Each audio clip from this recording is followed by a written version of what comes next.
like design and space mean a lot. There's some like fancy chefs that like they don't care what the restaurant, like it can be white, they don't care.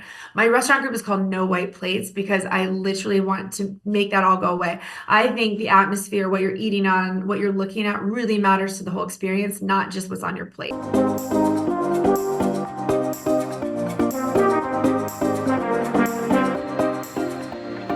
Welcome to the Small Nation Podcast, brought to you by CoverLink Insurance, where people are more important than policies. On this show, we unpack lessons from entrepreneurs, break down development strategies, and do deep dives on small town success. Our goal is to provide value to our listeners by hosting conversations that teach, inform, and inspire. Hey everyone, my name is Ethan DeLeon, and I'm here in the studio with the founder and CEO of Small Nation, Jason Duff. Today we're excited to be hosting a Michelin Star winning restaurateur, culinary entrepreneur, and cookbook author Rose Previte on the show. Rose, welcome. Rose, we are so excited to have you.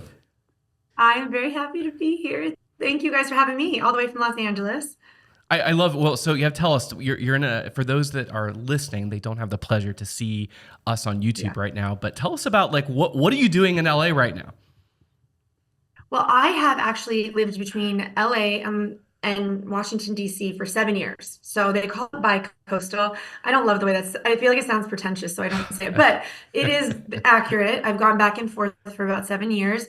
And now I'm actually bringing one of my businesses here, even though the rest are back in D.C. So Made on Market will be opening here in February of 2025. But we came here about 7 years ago for my husband's job. While he was working for NPR, they asked him to work out of the West Coast office, which took us from D.C. to LA. I love that. And I'm excited about this episode because we have a shared background. We found Ada, Ohio, and Ohio Northern University, which a really awesome small town, great small private college in this village of less than 6,000 people in Hardin County, Ohio. Tell me, you've got more history than Ada than I do. Tell me about what it was like being in Ada. Oh, growing up, yes, you weren't a townie. Like I was. Yes, that's right. I think we're a little unique in that not none of my extended family, we have no roots there, but my dad went to law school at Ohio Northern. Yeah. And when he graduated, they offered him a professorship, and him and my mom had just gotten married. And even though he's an Italian guy from New Jersey and my mom's a Lebanese lady from Detroit, he was like, but I like it here. I'm going to stick around. So that is how we got there. So I ended up growing up as like a professor's kid in a town of 3,000 people, which most of my life only had 2 stoplights. By the time you got there were 3. Yes, that's actually true. You were really there for a growth period. But it's a beautiful place to be from. It is truly a village. It is actually designated in Ohio as a village, but it feels like a village where people help each other. Your neighbors are your friends. I really got a kind of perfect small town upbringing. I'd say the thing that maybe made it a little different for me was that we were, very diverse for town. We having a Middle Eastern background and an Italian background and parents who were very overly proud of it. We kind of felt like we stuck out. Yeah. And food quickly became an expression of culture and history and how we introduced ourselves to people, because I think my parents were afraid, being away from Detroit and New Jersey, that we would kind of lose the history of where we came from.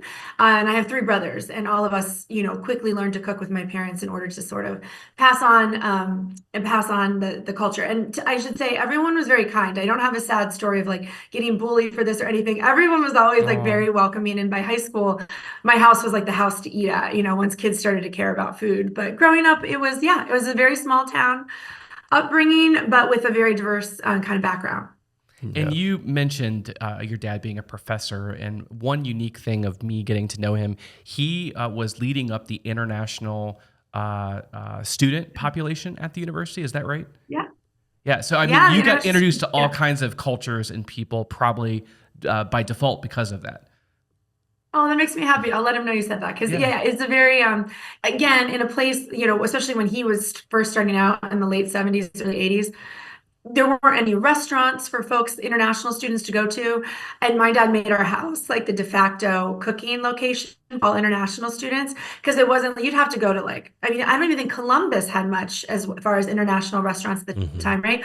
So we had Japanese students in our home, we had African students in our home, Middle Eastern students. So I was like getting this like global education from Ada, Ohio. That's awesome. What a unique experience. So did you grow up always knowing that you wanted to get into the restaurant space and open your own one day, or is that something that came later? Yeah, not really.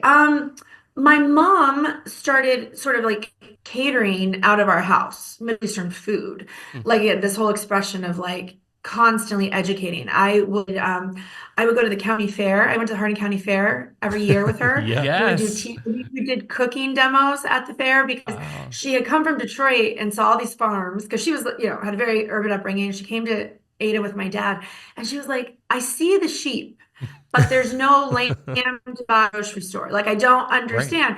And so quickly, my parents got involved in the Hardin County Lamb Sheep Improvement Association. And before you knew it, we were making like lamb kebabs at the Hardin County Fair. We were cooking classes because my mom, at the time, farm to table wasn't a thing. But she's like, Mm. no, I see your farms, but I know you Mhm. guys aren't cooking with this stuff. Let's teach you how. So from day one, like, food education and cooking and out in the world was like part of my upbringing. But mom and dad were always like, you're going to college. In Yeah. fact, you're going to Ohio Northern University. Oh, thanks for telling me. But it And wasn't really what did you like my, graduate with, Rose? but What degree did you graduate what's with? that? You graduated with it. Communications and Spanish with a minor in Ah, international studies. okay. No, Yeah. and my dad, I should say, was a pharmacy law professor. So fortunately, he was never my professor, but I also did not date any pharmacy students because Okay. that was That's funny. so there was a unique experience being the professor's kid, but at least I didn't have to take classes in the pharmacy building. But yeah, it was so they were always like, you're going to school. No one was encouraging me to open a restaurant by any means. I went and got a master's in public policy in DC. It wasn't until much later that I circled back to the food as, oh, I could make a career out of this. Well, and DC was your first restaurant, right? Yes. Yeah, but not till I lived in DC many years before, and I went to George Mason for graduate school there. So many years before I opened the restaurant. Very cool. And what take me from wanting to go into public policy and, in college and later years after that into your evolution into your first restaurant? Yeah, I wanted to change the world. I wanted to fix Yes. everything when I graduated Northern, and I thought, where could I do that? I'm going to go to Washington, D.C. It seemed logical. I also apparently did not take a geography class because in my mind, I also wanted to live by the ocean, and I was like, oh, I'm going to the East Coast. It would be so close. Just for your No. knowledge, it's still 3 hours to the ocean Yeah. from Washington, D.C. So I didn't quite get there, but I wanted to be in D.C. to kind of create change. I was, very active in human rights work. I've been I had run Amnesty International at Northern. I wanted to like do good for the world. So that is how I got to DC and went into policy. And I did start working for the DC City Council and then the New York City Council. I moved to work for them because I really believe actively in local governance. Like I could tell quickly in Washington, things took a really, really long time at the federal level. And I'm very impatient and I want to like see the product of my work. And so I thought, okay, I'm going to get into local government. And so I did that, but then I did it through city council work. And about a couple of years into my career, my husband came home and said that he had gotten a very unique opportunity to move to Moscow, Russia, to be the foreign correspondent for NPR. And I was like, Wow. And I just don't even can know you just this. take a little commercial? Your husband is pretty special as well. He's a journalist. Okay. But David Green, and he worked at NPR for at least a decade or longer, right? 16 years, almost 20. Yeah. Yeah, and he was co-host of the Morning Edition. And for anyone like I've been an NPR listener for many years and heard his voice and heard the work that he did. Really inspiring stuff. I mean, and especially being able to accomplish being a foreign correspondent and that travel opportunities like that was a very earned opportunity, well deserved, and just a shout out to him as well. No, I like a David Green commercial. That's okay. Like, yeah, Yeah. you Now I aspire to have the voice. Like Ethan and I we were practicing working before on you it. got on. We've got to do better with our voice. And He has, no, you guys are, I think he would approve. Would he He approve? has a Okay, very that's deep good.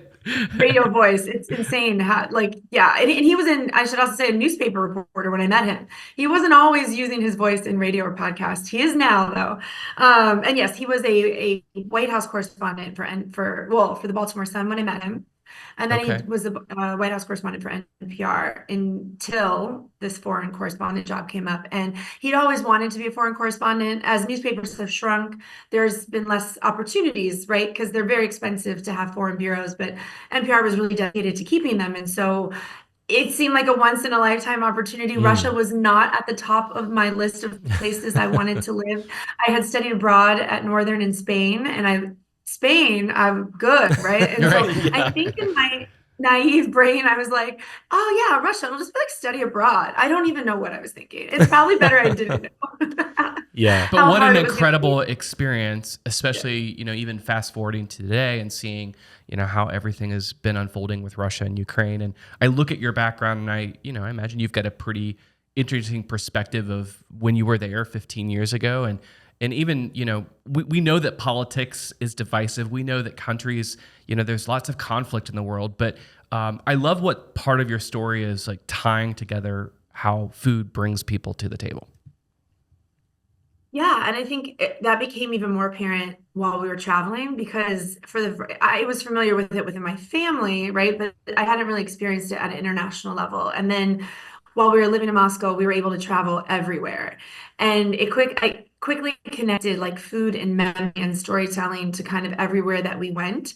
And that ended up being the basis for my first restaurant for Compass Rose was this idea of like travel memory and food experiences. And we were welcomed into homes. I'm telling you, we were like on the Trans-Siberian in the middle of winter in Siberia, being welcomed into homes of families who didn't even have indoor plumbing. Wow. Like, and I have used outhouses in Siberia in sub-zero temperatures. I Yeah. would Wow, like Let's that go. Brave, brave. Kudos. that was very serious. So, but they were so kind and brought us in and fed us around these tables, even though they had next to nothing. And it just was a constant refrain in my mind was like, food, here we are so different as human beings and it's such different life experiences.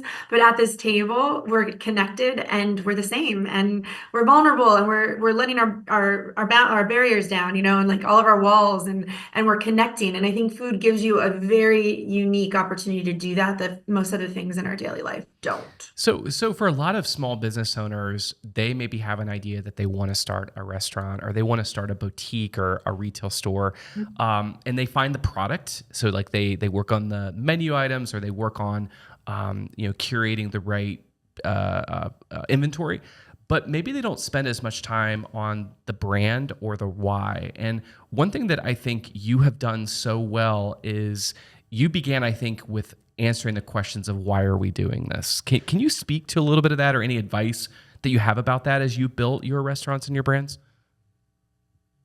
Thank you. I think, yeah, no, the why is, I mean, to me, kind of everything, right? Because once you forget why you're doing it, it gets a lot harder. And, that train in Siberia is important because that is where I kind of transitioned my thinking to, I want to go back to the US and open a restaurant. I wanted to like completely like pivoted, right, from what I was doing because we were there 3 years.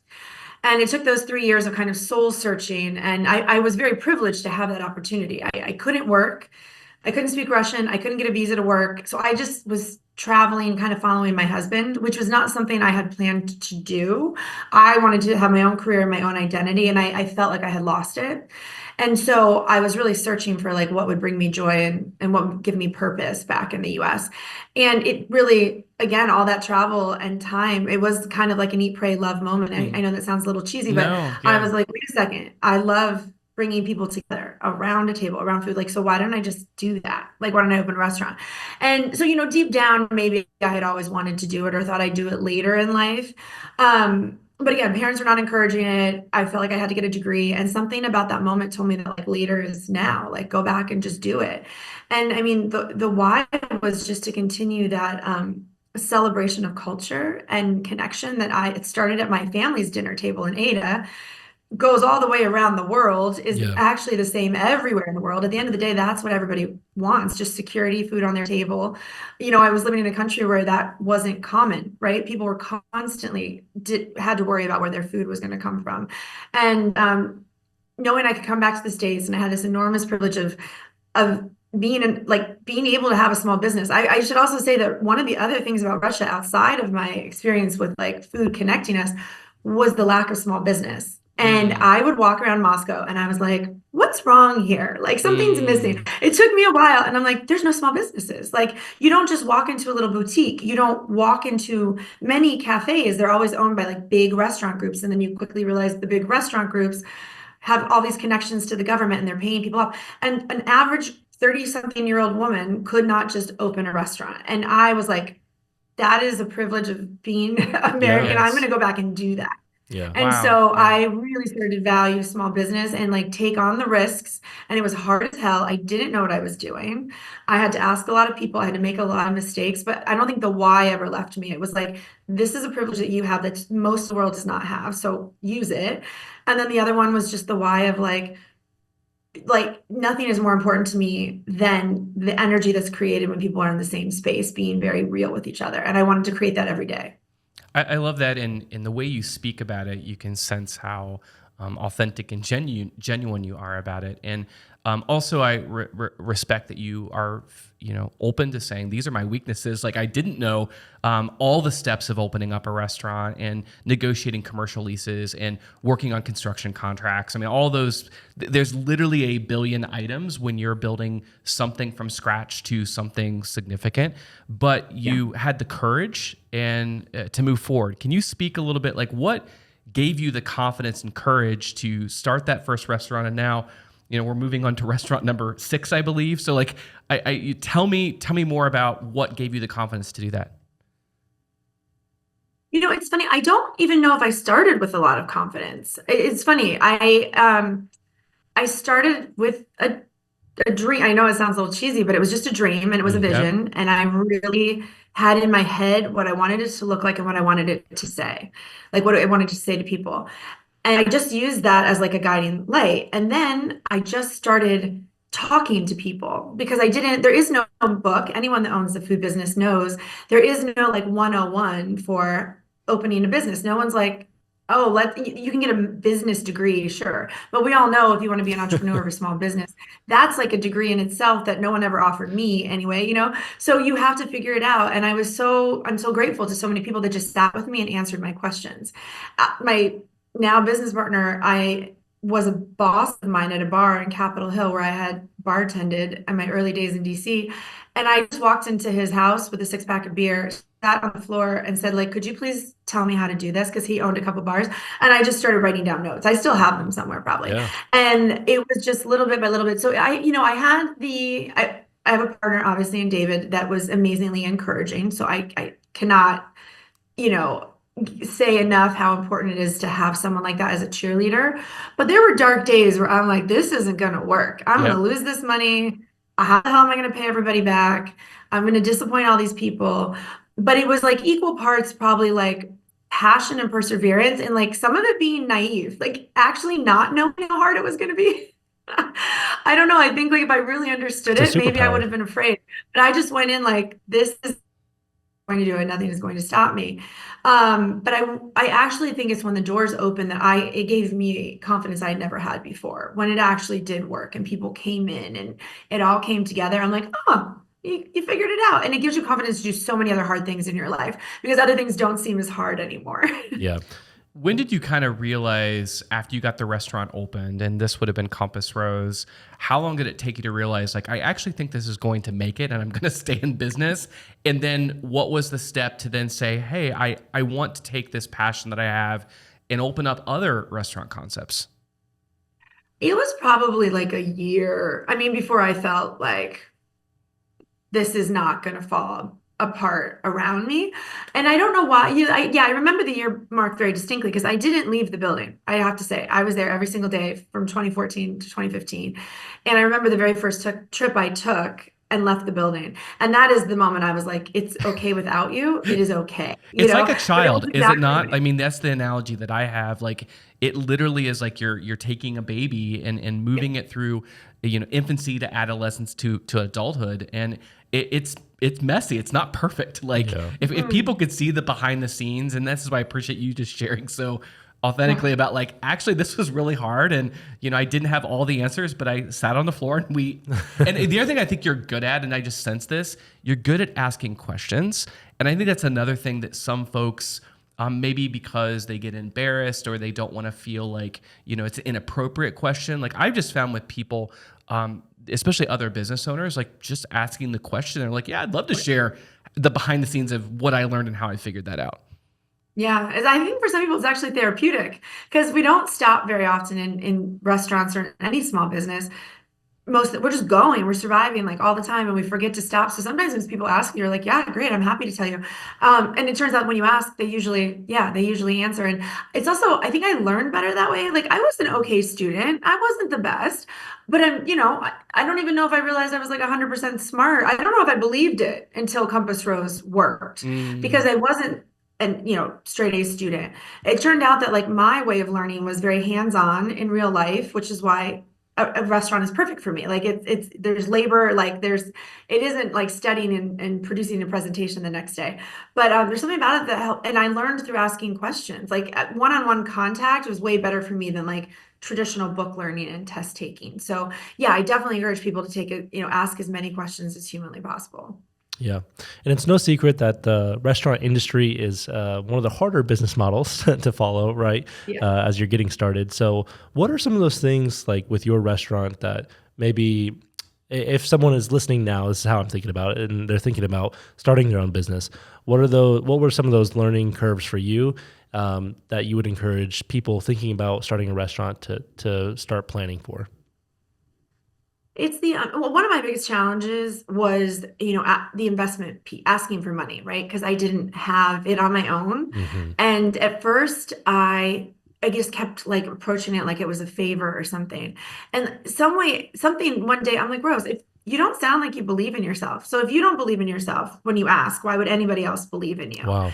And so like start with believing in yourself and then realizing, wait, you're asking them to take part in an opportunity. This isn't a donation or something. And I had to really shift my good Ohio manners or something. Like, I don't know what it was, but like something in me just like made it like, we don't like to talk about money or whatever. And I had to overcome that. And I think once I pulled off that Band-Aid and started asking people and being confident that I was going to return it with interest, with something, and they're going to make more than they gave me, that really changed course. So if you have a block towards asking for money, that one you should get used to really quick, and really believe in yourself and that you'll be giving it back and then some. And I think that was one of my biggest challenges. I think there's also just like these things pop up that feel defeating. Like I had a huge neighborhood battle over getting a liquor license, and in my business model, we couldn't make it if we didn't sell alcohol. So the couple neighbors didn't want us there. And I think were particularly hard on me because I was young and I was female. I know it was because they're all old men that were fighting me. And they didn't fight any of the boys coming to the neighborhood, but just me. And they tried to stop me. And it looked grim on some days. But like I had to learn very quickly to, in the moment in these public meetings where they would say mean things. I mean, they literally said at one point, like, and this is because Compass Rose is in an old row house, by the way. So the bottom is the restaurant and it's a mixed use property. So David and I actually lived upstairs for the first 3 years. Nice. So this is like meaningful. And like I was living in the building at the time that I was going to public meetings and fighting for my license and all this stuff. And one time one of these men said, oh, she's going to make it a brothel. I mean, like they said horrible things. And I would bite my tongue. And don't even get started about social media these days because the people from afar that think that they can, throw darts and nasty stuff. You gotta power through that.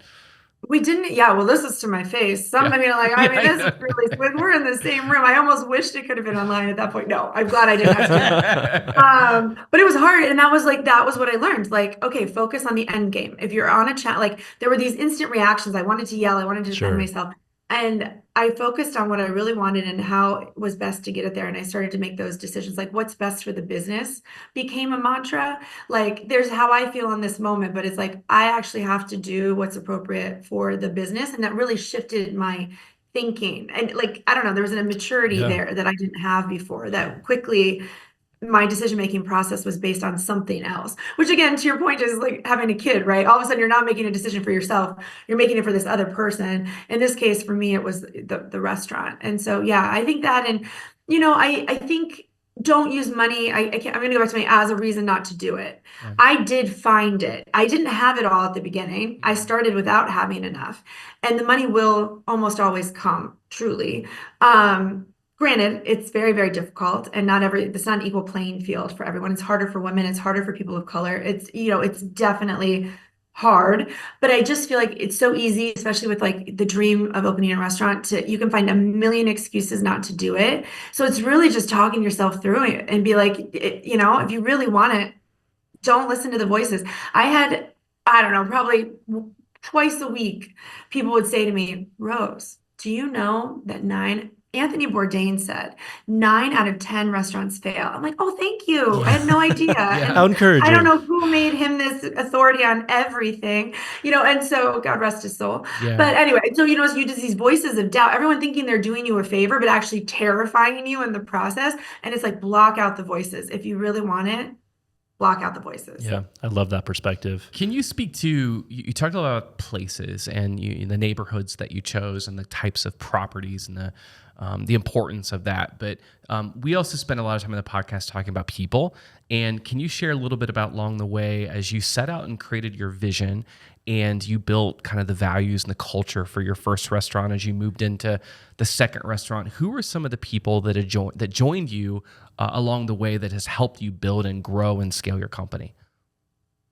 Yeah, I'd say my lots of people, because you definitely realize you absolutely cannot do any of this without a team, right? It started Yes. out just me and David.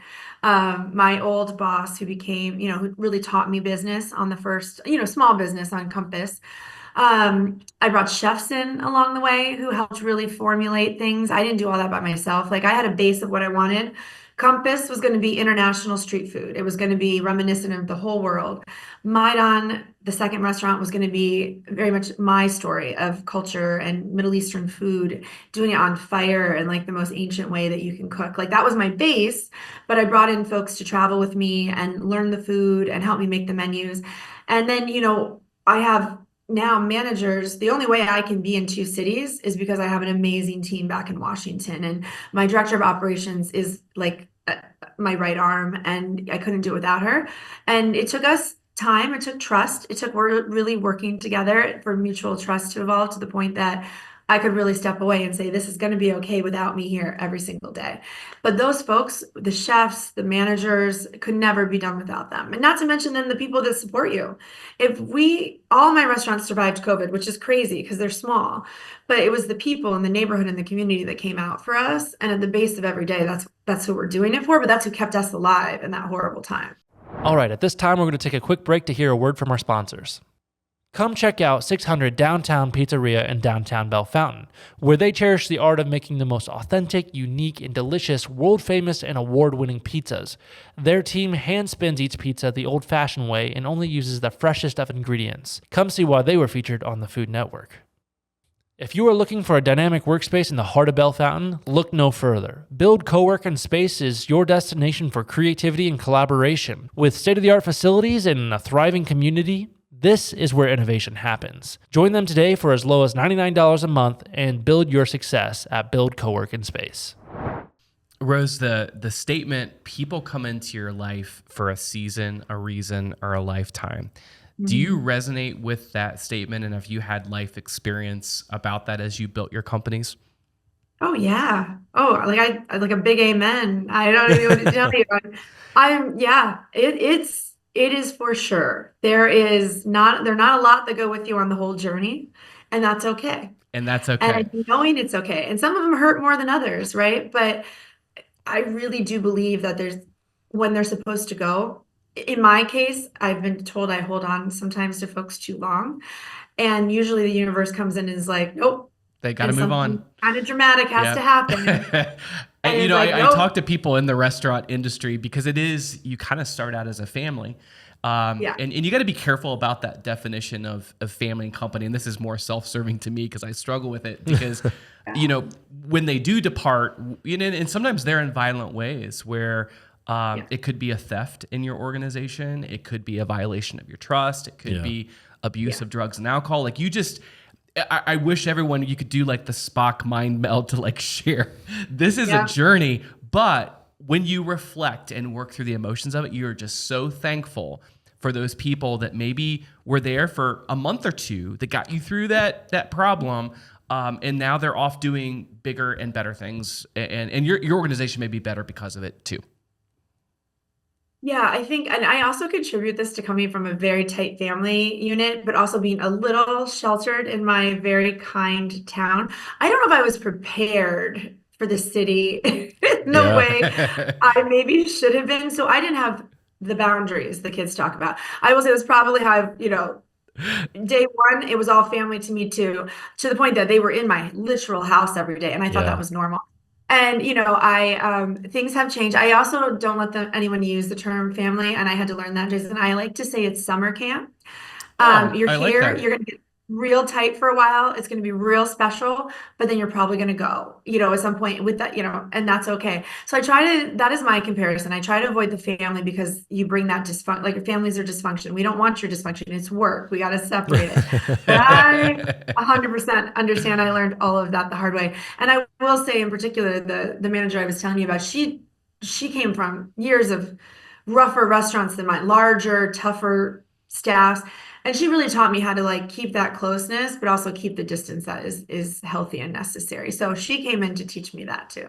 I Very love that. And with Maidan, I want to share, I absolutely love your book. If you guys can't see this, for those that are listening, I'm holding up this beautiful hardbound book that when you open it up, I just want to share the photography of the kitchen to the menus and also to the travel adventures that you and David and your team have taken. And then it really, to show how much you care about food, you go into the recipes of actually how to prepare this. It's just a really awesome book for those people that really are wanting to explore and learn more about Lebanon and unique kinds of food. But it's like an adventure. So tell us, what was the inspiration behind the book? And then also, we have hosted Adam Whitty on the podcast, that is a publisher of Forbes books. And on that podcast episode, he mentioned of how powerful that a book can be as your business card to leverage PR, to leverage speaking opportunities, and to take your business to a whole level. And I'm curious if you have seen and experienced some of that as well. Yes. I mean, it was a game changer. It definitely, it just came out last year. So November of 23. So we're at our like 1 year birthday. And it had been definitely a bucket list thing for me to do. I grew up with my dad. It's funny, I talk a lot about my mom because she's the Lebanese one, and a lot of the recipes in the book lean towards the Middle East. But I did cook a lot with my dad, but he was more, as a pharmacist, scientific. So he liked recipes. My mom doesn't like recipes. She just wants to go from heart and memory. And so I had these two like opposing, but yet complementary ways of learning to cook. And dad and I used to pour through gourmet magazine cookbooks and French cookbooks, and they exposed me to something and food that was far away from Ada, right? Things that I wouldn't experience there, but I knew existed out in the world, and it inspired me to go out in the world. So I wanted to create something that hopefully would speak to someone in that way, right? Like, here you can be a small town girl and dream of going these places, and maybe you will go those places and bring these things back. But I also know not everybody can do that. We had a big family. We didn't travel internationally. It was way too expensive. My parents didn't even think about taking us back to Lebanon or Italy or anything. So a lot of people are in that situation. And what I also hope the book does is kind of transport you for a minute to one of these places, or, makes you almost feel like when you come in the restaurants that you're not in DC or LA anymore, that you're actually someplace a little bit more exotic and far afield. So that's what the recipes and the food is meant to do. And really, it got to be a travel log and a little bit of a biography. And I was really grateful the publisher let me tell so many stories. But to me, the food and the stories are intertwined. And I would be doing a disservice if I didn't tell you who had given me the recipe, why I was there, and what they taught me in the process. And that's what a lot of what you'll see in the book is. And so, yeah, I'd say it's a great PR. I connected with people nationally who had never been to the restaurants. I also learned, as a very practical tool, restaurant cookbooks do not sell well. So the publisher was very big that this is not a restaurant cookbook. This is a home cook book. Those because I guess they're saying like if you're in the middle of Nebraska, there's a good chance you've never been to Maidan, so you're not going to pick that book up if you think that's a Right. restaurant that you've never been to. But if it's actually restaurant recipes but designed for a home cook, then it'll sell. So that was just like the business side of it. But it Yeah. was cool for me Yeah. because I got to take the restaurant recipes and make them accessible. But then I also got to record the family recipes that I was telling you my mom refused to write down all these years. And I went in and did like the oral history with them and actually recorded it. So my family can thank me for the rest of their lives that I got my mother to actually put measurements on things and my aunts. And now we have a family history as well. So it is just like, yeah, you can meet me and know a lot about me, but just by reading that book, but also then it's all reflected in the businesses. So if you get to come to the restaurant to be like, oh, she talked about that. There it is. I see it, Yeah. you know? Super cool. Well, congratulations on that. It's a really, really nice piece. Very beautiful. But there's another part in your story that I also want to touch on. So you started with your first restaurant, you expanded into 4 more. And you got to the point where you actually, one of your restaurants had earned a Michelin Star. So I kind of want to hear what Yeah, that experience tell us was that. like for that. Oh, you guys, that one's hard for me because I didn't go to culinary school, right? Mm-hmm. So I wasn't expecting, that wasn't like a life's goal Yeah. at all. It was very surprising. We first got the call in 2019, so it's kind of like for the next year. We held it for almost 5 years. And so it's a huge accomplishment. We're the first Middle Eastern starred restaurant in the US. And I Ooh, think that's wow. probably the thing I'm most proud of is Yeah. that there are people that now come in and try Middle Eastern food because it's a Michelin starred restaurant. And then they're exposed to food that they would not have tried otherwise. I think it gets a bad rep for being a kebab shop or like really cheap casual food. And so by putting it in a really beautiful space and by getting the star, people are like, oh, wait a second, this is elevated. There is a lot of technique. There are really cool ingredients, and it's really meant to be educational. So yeah, that was that, a lot of people in my life don't even know what the Michelin star is. So it Yeah. was, definitely unexpected and but very much validating for like what we do. Yeah. Very cool. It's nice to be recognized. Not that the awards or the television or reality television, like we've got some entrepreneurs that have been on the Food Network, and all of that is great PR. But there's this idea about the imposter syndrome. Like, did I really earn that, or is this marketing or PR? But hearing your story, and it's an important reminder, and I share this with other entrepreneurs. It's important to look in the mirror to say to yourself, I have arrived.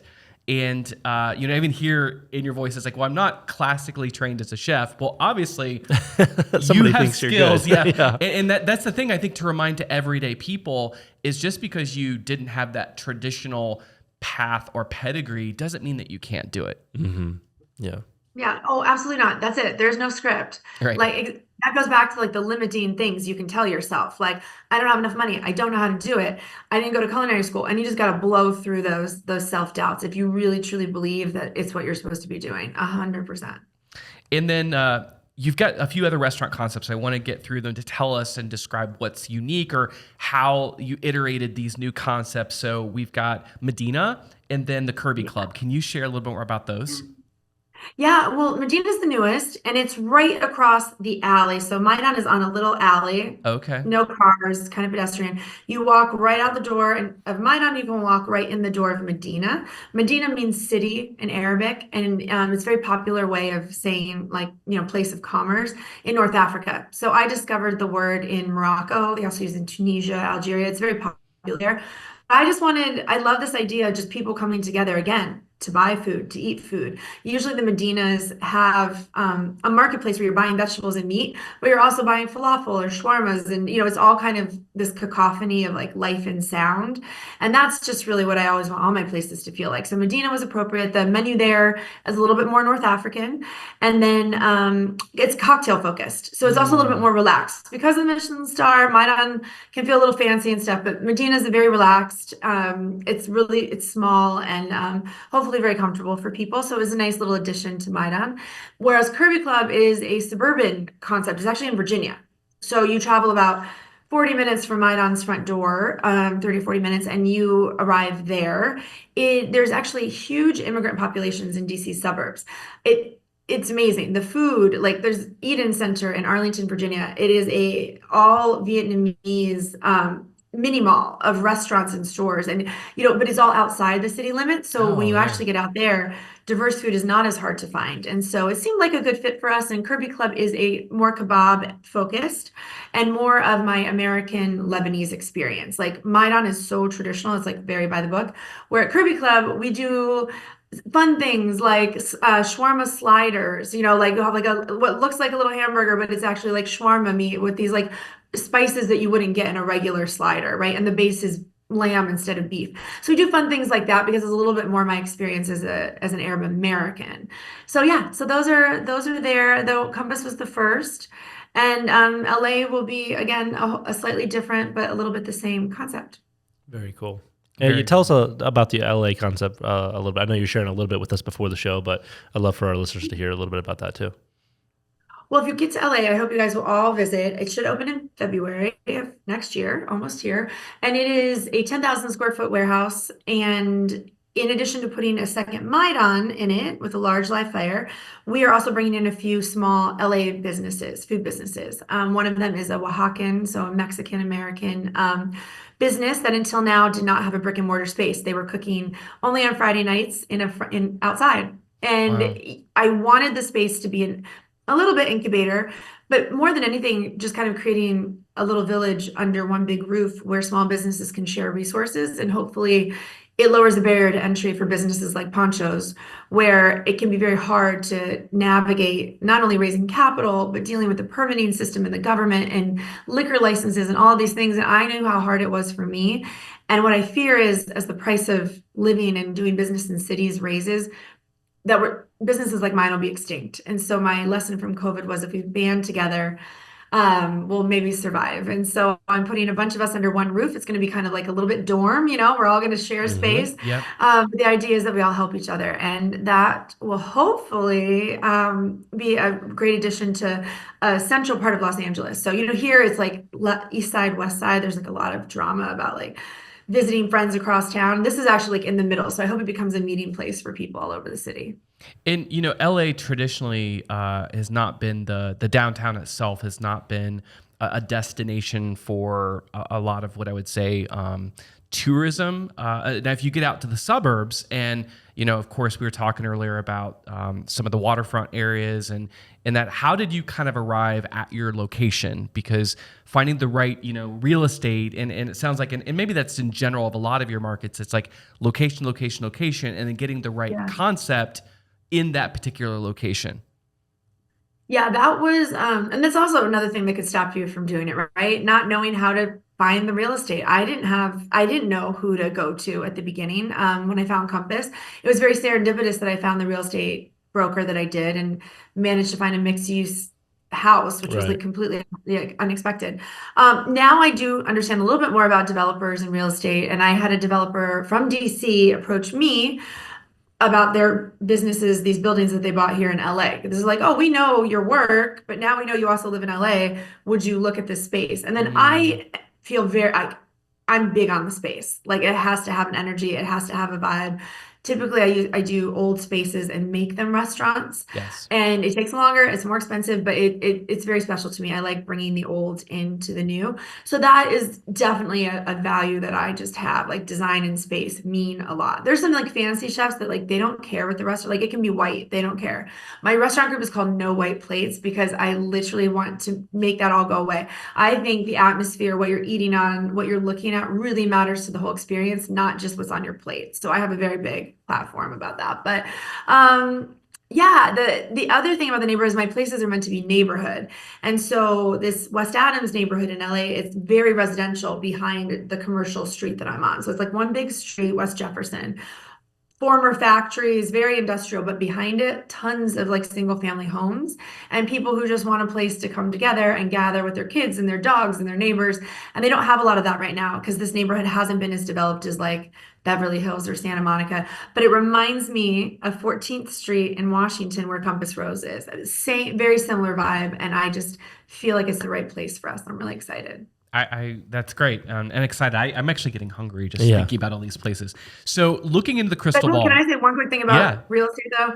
Be very careful who your landlord is. I will say that. And anyone that went through COVID knows that. But even without COVID, who you work with, if you can't afford to buy the building, which I don't own any of my buildings yet, but that is one of my goals because it's very hard. Leases are very scary. And especially in cities, they are like DC and LA can be very vicious with like if something goes wrong, not having any recourse that could like financially level you.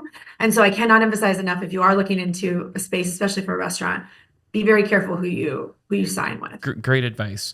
So we're coming to the end of the year, and a lot of businesses are working on goal planning, and they're also looking at trends and innovations they want to incorporate into their business into the future.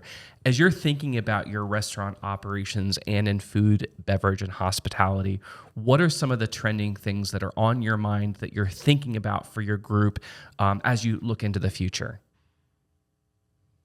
I'm thinking of diversifying a little bit more. I love the restaurants, and I think I've created some strong brands. So we're starting to think about how can we expand the brand that's not just another restaurant, right? So starting to get into CPG, into commercial packaged goods, doing some of the products that we use that are hard to find, or we've found a very good resource, but like an average person couldn't get it without a restaurant distributor. So I use products like tahini, Lebanese olive oil, pomegranate molasses. These are not as common ingredients in the grocery store.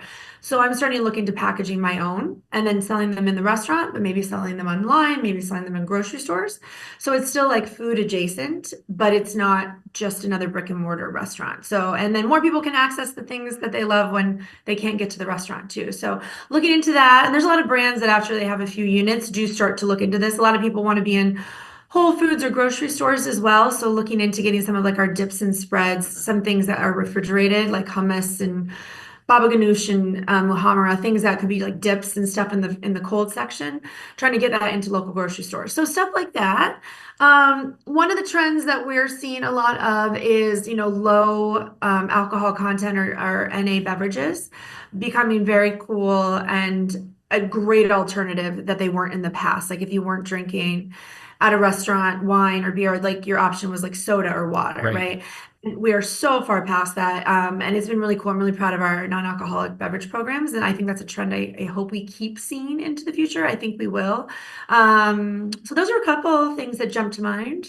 Yeah, very cool. Those are great. And in fact, one episode, probably about 5 or 6 episodes, we hosted John Lowe. John was the former CEO of Jenny's Ice Cream, and he really unpacked how his new company is helping entrepreneurs like you commercialize some of their technology and their products to get them into places like Whole Foods and so on. So I that's another great episode if you're interested in doing that, to refer back to John. Yeah, great recommendation. We're coming up here on our time a little bit, so I'm going to move us on into just a fun show segment here. We call it a rapid fire Q&A, just some fun questions to get to know you better as a person. But the first one is, are you right or left-handed? Right-handed. Right-handed. Second one is, outside of your own, give us one restaurant recommendation for LA and then one for DC.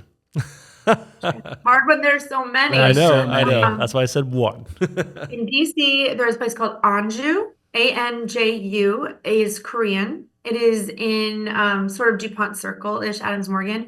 Amazing. If you're in DC, try it. And then in LA, our neighborhood is so great because I live in Venice Beach. I would say a classic neighborhood spot is Jelena. And especially if you're in Venice for the first time, you can't like not go. And while it is like a staple, it is solid every single time. Delicious, like small plates Italian. It's really, really good. Great. Yeah. Thanks for the recommendations. And if you live near those areas or are traveling to the area, go check them out. And then the last fun question here is, if you weren't doing this kind of work, what kind of work would you be doing? Oh, I would just travel. And maybe like, I don't even know if I would just travel. I would just be on airplanes all the time. Maybe I would fund it by like bringing a few people and calling it a tour so I can afford it. Ooh. That would be my work. Is there any bucket list places that ideal work? Is there any bucket list places that you've not been that you're like, I want to go there, and this is like the next trip I want to do? I have almost 70 countries, but I have not been to India, and I'm ashamed of that. Okay. And it bothers me every single day. Okay. India, top of the list. Okay, awesome. Super cool. Great. Just a couple closing questions here for you. And the first one is, what is a professional development resource that was impactful for you along your professional career? There are the Restaurant Association in DC, great resource, and I ended up I became a board member for a number of years. Yeah. It is a resource for all things, and most towns and cities have one, right? It almost becomes like a lobbying wing. So I got to do a little bit of my policy with them too, in the Government Affairs Division.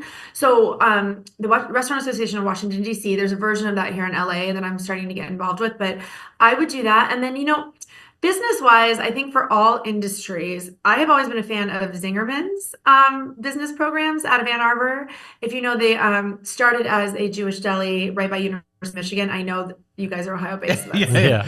We try to avoid talking about that here. If you can pass that part, forget that it's in Ann Arbor for a minute. There's two guys that have owned it for many, many years. They have a business philosophy. They've never opened out of state, but they have started mail order and a bunch of other businesses. But they have some really cool management philosophies that I have bought the books for all of my staff. I keep meaning to get there for like one of their actual workshops, but a lot of it's online now. So it's just kind of like Zingerman's books and small business educational resources. They're very practical. They're very Midwestern, like down to earth stuff. That doesn't make you feel like you're going for like an MBA. It's like real stuff you're going to use. And so I highly recommend Zingerman's. Great resource, and I appreciate you bringing up the Restaurant Association. We had the president of the Ohio Restaurant Association on the show as well. Great resource, and if you want to learn more, I highly encourage you to listen to that episode. But last question I have for you here is, where can people follow you and all your businesses?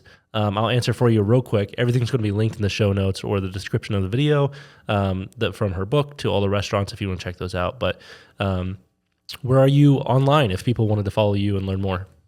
Thank you. I'm pretty good at Instagram.